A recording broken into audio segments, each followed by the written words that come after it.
Good morning everyone, my self Rajendra Rajput. और आज हम लोग चर्चा करेंगे बीए फर्स्ट सेमेस्टर में राजनीति विज्ञान में। जैसा कि आपको पहले मैं आपको बता चुका हूँ मौलिक अधिकारों के बारे में, आज हम लोग चर्चा करेंगे मौलिक अधिकार में सबसे जो आखिरी अधिकार है संवैधानिक उपचारों का अधिकार, अनुच्छेद 32 में। संवैधानिक उपचारों के अधिकार को बहुत से विद्वानों ने सबसे महत्वपूर्ण माना है। जैसा कि बाबा साहब भीमराव अम्बेडकर ने एक बार बताया था कि संवैधानिक उपचारों का अधिकार पूरे संविधान की आत्मा है। तात्पर्य है इसमें नागरिकों को अपनी किसी भी अत्याचार, नागरिकों पर होने वाले किसी भी अत्याचार का निवारण का अधिकार प्राप्त हो जाता है। अगर नागरिकों को लगता है उन पर कोई गैर कानूनी कार्रवाई की जा रही है तो ये संवैधानिक उपचारों का अधिकार उनको 5 प्रकार के अधिकार प्राप्त करता है। उनमें पहला है बंदी प्रत्यक्षीकरण का। बंदी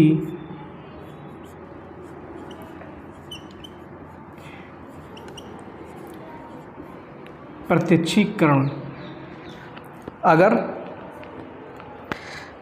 किसी पीड़ित नागरिक को यह लगता है कि उसे गैरकानूनी रूप से बंदी बनाया गया है तो उसकी तरफ से उच्च न्यायालय और सर्वोच्च न्यायालय में यह रिट फाइल की जा सकती है कि उसको गैरकानूनी रूप से बंदी बनाया गया है।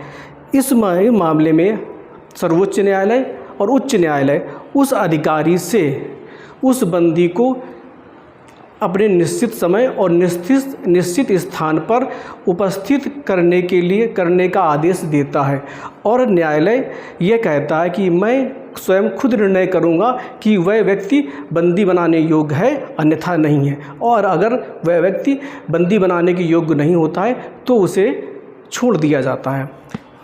दूसरा, परमादेश।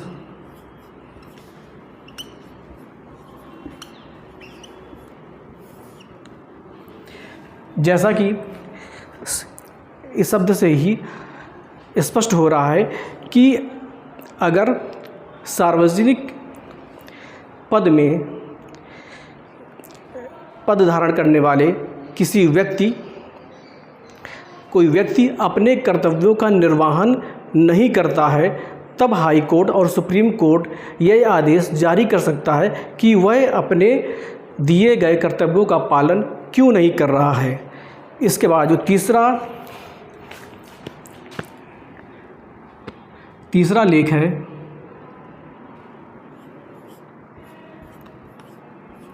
प्रतिषेध लेख।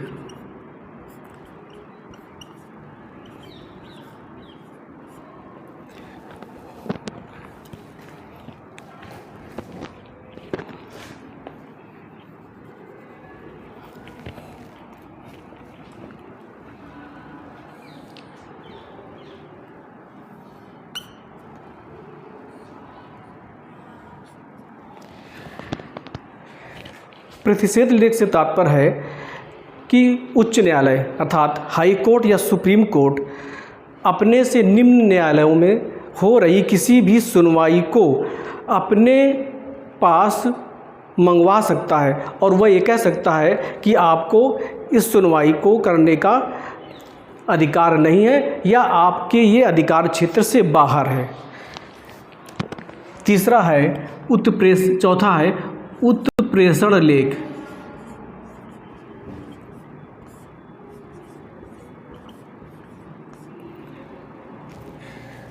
इस उत्प्रेषण लेख से तात्पर्य है कि किसी विवाद में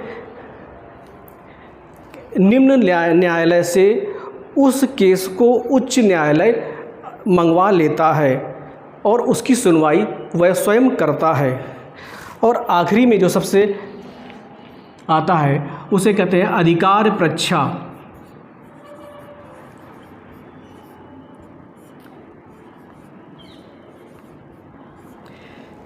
अधिकार परीक्षा से तात्पर्य है कि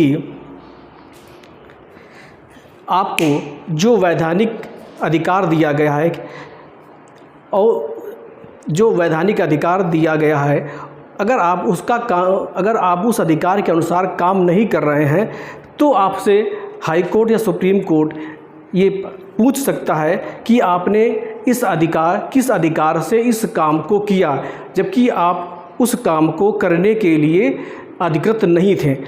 तब हाई कोर्ट, सुप्रीम कोर्ट आपसे ये पूछ सकता है कि किस अधिकार की वजह से आपने इस काम को किया है।